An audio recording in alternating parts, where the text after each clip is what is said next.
the disruption continues overnight. I mean, here at Heathrow, this is the UK's busiest airport, and as we were just hearing there, 35% of flights were cancelled, and sadly that is going to have a knock-on impact over the next few days, not only for passengers here in the UK but further afield as well, because of course flights were unable to land here. Many had to land in other countries as well, and of course the pilots have to have a certain amount of rest in between flights. That's something that's really tightly regulated by the airlines, and that will have to continue. So you're going to have a situation where flights are going to be sitting on tarmacs with pilots who will be resting, unable to take them. And of course, in the midst of all that, passengers frustrated and angry over the bank holiday, hoping to get home. Now, many of those passengers will be venting their frustration at the airlines, but crucially, this isn't the airline's fault. And today we had a statement from Jet2 who said this was completely out of their hands,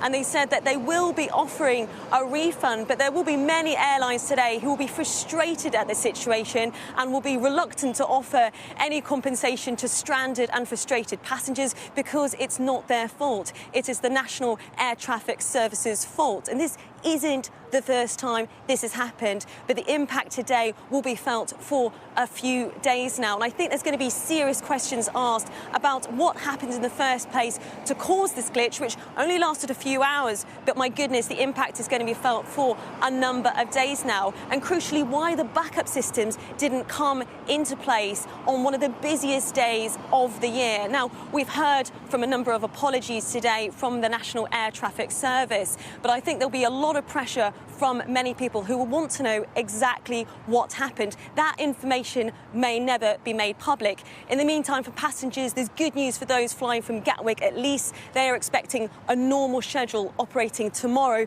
but unfortunately I think that will not necessarily be the case at many airports across the UK over the next few days.